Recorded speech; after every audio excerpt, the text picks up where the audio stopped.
Thank you so much, Pieter, for a very warm welcome and hello to everybody. It's a joy, no pun intended, just to be here, and it's an honor to have this discussion and talk about some interesting findings, hopefully, from my just concluded research and.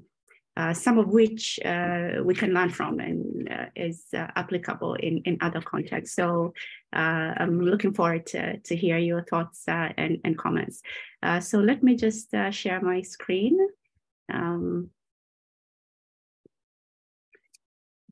So yes. So I wanted to begin right here with this cliche or phrase that I'm sure all of us who are tuning in today have come across. If it bleeds, it leads.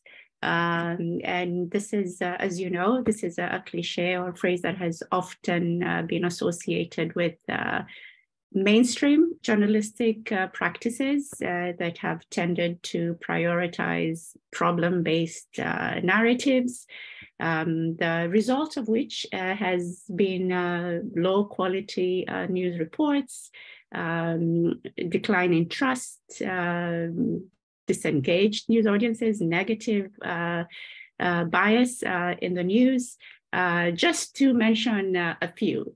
And I put this there so that we can sort of help understand where constructive journalism comes in and what it does or purports to do differently from what mainstream or traditional journalistic practices have sort of offered. So what is constructive journalism? Constructive journalism, I look at it as a holistic journalism approach that not only confronts the problem-based narratives that I've just talked about and their consequences, but it sort of moves the story forward. And it does that by prioritizing solutions narratives in news coverage and providing more nuanced news coverage. The end goal for constructive journalism, as it says there, is high quality and I should add socially responsible journalism that promotes pro-social and pro-democratic values. So that sort of gives an overview of what constructive journalism aspires to do different from what we're used to.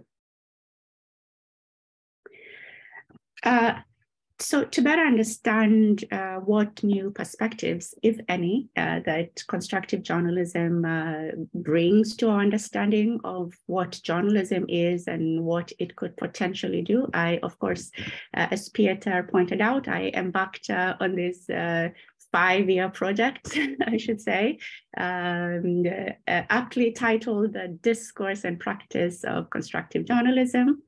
And the study, as you can see there, consisted of 3 components. One of those was a content-oriented phase where I examined or explored the manifestations of constructive journalism techniques in the coverage of 3 very highly emotive news topics of terrorism, environmental conflict, and protests. I also talked with journalists practicing in Kenya, 19 of them, as well as conducted 2 focus groups with select news audiences in Kenya.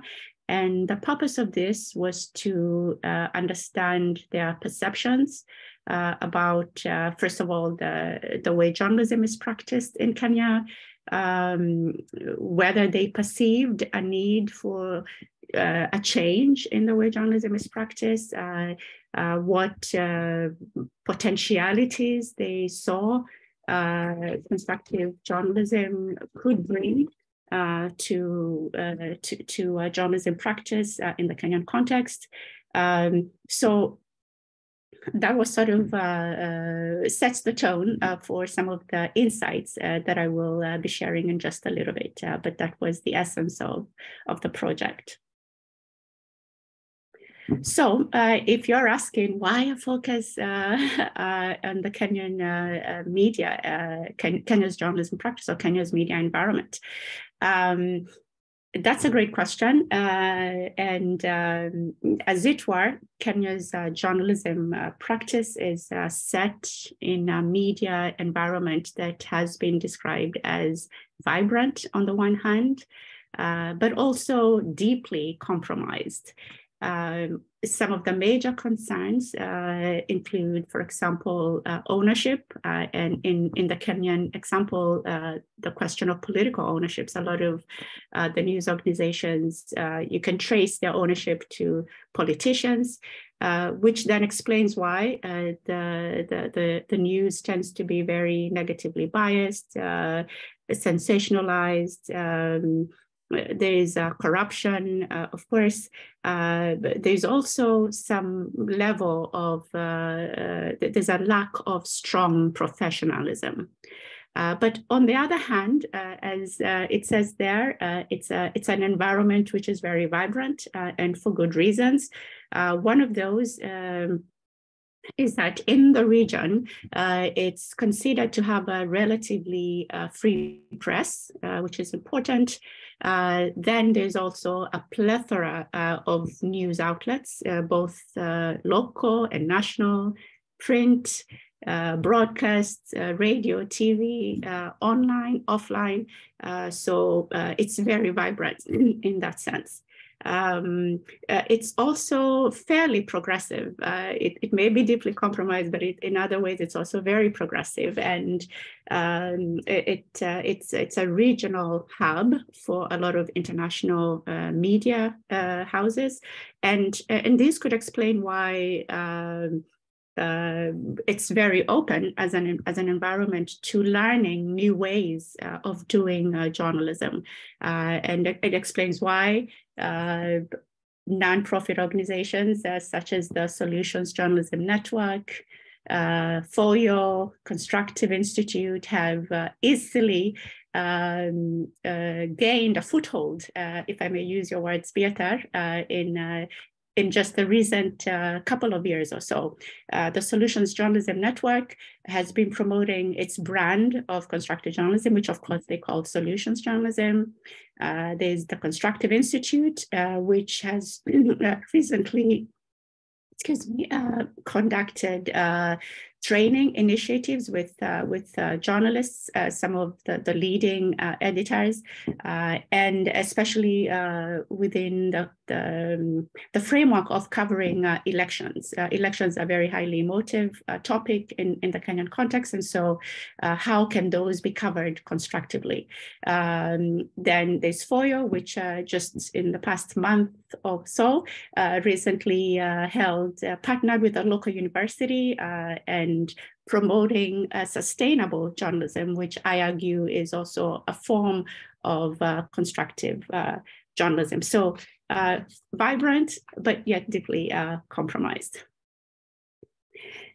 So beyond the broader media environment, I also want to point out the heightened awareness among individual journalists as well as news audiences regarding the frustrations that they have with the journalism practice in Kenya, the media environment in Kenya as a whole, but also a desire for change in the status quo and in how things are done.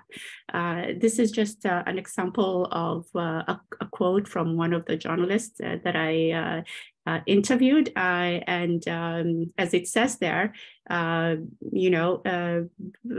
his particular news organizations where they have been accused of being obsessed with fires, people getting killed, you're not just adding to their depression. People already have enough problems. He put himself in the position of a viewer and what kind of news they would expect. On the other side, with the audience member there, just sort of yearning and desiring for more meaningful news, news that will challenge, news that will add value, news that is transformative. So there are these two competing notions of what is expected of good journalism practice in Kenya. So with just that very brief overview, I would now like to just present some takeaways that I thought will help us understand and provide some insight on the applicability of constructive journalism in news coverage. So with regards to the study findings, I just move this here a bit. One of the things that the findings pointed to is that constructive journalism has a broad applicability, regardless of the news topic, regardless of news genre, and I might add, regardless of the media environment as well, albeit with varying degrees. So constructive journalism can be applied across all of these. That said, the findings also pointed to a possible difficulty when it comes to highly emotive news topics and the application of constructive journalism techniques. Highly emotive, such as the ones I studied, which can be considered as inherently negative. One of those, as I mentioned earlier, is terrorism. Some people might argue these are inherently negative topics. I mean, so it becomes a bit more challenging to apply constructive journalism techniques as the findings pointed to. And these also sort of indicated that there's a possibility that some news topics are more favorable to constructive reporting than others, which was also something interesting. Also, just to point out, the findings also affirmed what other scholars have found, that long-form genres, for example, features, tend to be more compatible with constructive journalism. You have more space, for example, to go more in depth, to provide more context. You can be more inclusive in your sources and things like that. In this particular study, the news coverage relied a lot on the elites, the politicians, and NGOs, for reasons, probably because as I mentioned earlier, these were commercial news outlets that are owned by politicians. But that said, just because sometimes we tend to disregard politicians or NGOs as being that can present something constructive or can be associated with a solutions-oriented story. Yes, they can, even though of course we cannot ignore the fact that they tend to sort of be associated with the more sensational and negative aspects of news coverage. So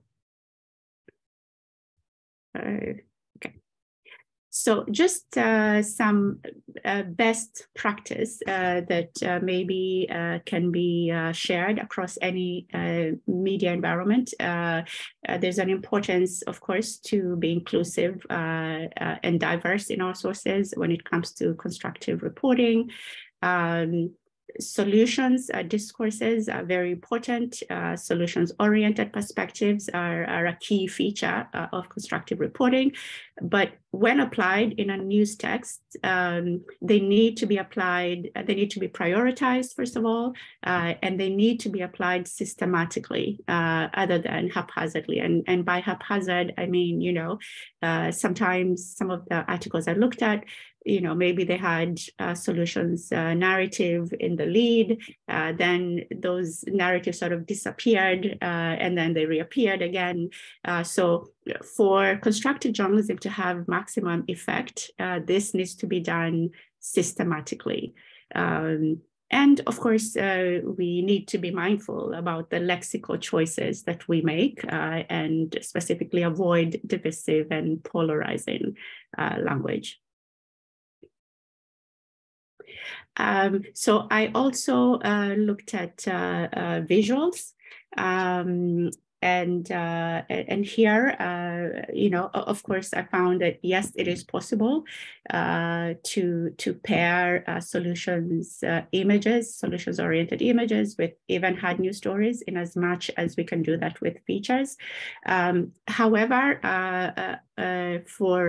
in terms of best practice, I would like to defer to what Midberry and Dahmen 2020 have found as best practice when you want to include visuals in a constructive story. One, the visuals need to be comprehensive in the sense that there needs to be an effort to include images that portray both the problem and solution in a single news text. Then there's a question of precision, where images should depict specific events. And here, as Midberry and Dahmen argue, you know, the idea is to have more staff produced as opposed to relying on stock images or wire images. Then there's also the concept of humanizing, which is the idea of evoking empathy by portraying human actions and human relations. So these were sort of important takeaways that can be applied in any media context. So I also engaged the journalists, news audiences, and the material because I wanted to also find out what is it that sets constructive journalism apart? What attributes, for example, can someone who is interested in applying this as a practitioner or an academic, what should they be looking out for? This is what I found, you know, so just a holistic application of all this. You know, as a practitioner, for example, is applying this, they sort of need to reflect on all of this and sort of check their story to see whether, you know, it's inclusive and diverse, to check the lexical choices. Have you sort of tried to get to the root of the problem as well, which one journalist referred to as the 360 degree approach. So these are just some tools that I thought were useful and can be applied in any context, or with anyone who is willing to practice this. So constructive journalism is a great idea. It's a good idea. The findings pointed to, but there is some gray areas. And this leads into some constraints that the findings pointed to. And as you can see there, they manifested at the organizational as well as the individual journalists level. And in this particular context, the structural and political economy factors were found to be the greatest barrier or constraint for the successful implementation of constructive journalism. Their newsroom routines, limited time and resources. At the individual journalist level, there's the question of professional ideology and how an individual journalist perceives their role. And here I'm talking about the push and pull between those who view constructive journalism as advocacy or activism versus those who feel a journalist should always be objective. So those could work in different ways to constrain the successful implementation of constructive journalism. And I should mention, this is not unique to the Kenyan context. I mean, there is research that has shown, at least in varying degrees, these are also constraints that are seen in other contexts as well. So just to sort of sum this up, it's all about the money. Why are these factors so prominent in this context? According to this journalist, the main reason they tend to sensationalize and prioritize politicians and the negative bias is because of revenue. If we do these political stories, we get money from these politicians. We give prominence to these politicians, they bring in money. It's a business, as he said. So how can we address the gray areas? So in as much as there are constraints, there are also opportunities for constructive journalism, not only in this particular context, but also in other contexts. And again, I looked at this from an organizational perspective, as well as the individual journalist perspective. For example, organizations, can set up digital pay mechanisms. And the idea behind this, at least in the Kenyan context, is that news audiences will be willing to pay for good stories or high quality stories. So journalists and organizations can spend more time working on those good stories and then somehow entice news audiences to pay for them. And at the individual journalist level, there's a question of training and skilling journalists to help them understand what constructive journalism is, priming news audiences, the same way that news audiences and everyone else has been conditioned to expect negative news is the same way that we need to sort of condition our news audiences to expect constructive news or constructive news reports. So one of the other main takeaways is that constructive journalism is also a mindset, and I think a previous speaker on this forum has also articulated that. I just thought this is an important quote from this journalist to sort of explain this. Journalists should not see their role just as passive chronicling events, but actually because they live in these communities, the policies of their governments affects their lives, they should also look at ways in which they can also offer solutions in storytelling. So there's a need to sort of change the mindset. And last but not least, constructive journalism is quality journalism, or quality journalism should be constructive, if you want to look at it that way. And I end with this quote from journalist number 7, who said what a quality story entails. A quality story is back to the basics of journalism. A quality story is a well-balanced story. It is well-sourced. It should be of public interest. It is well told. It gives context, meaning, and leaves me with something to think about. So the idea has to be good, the sourcing has to be good, but also the execution of the story has got to be really excellent. So I think that sort of sums up constructive journalism. So that's my very short and brief presentation. Thank you so much for listening. Thank you so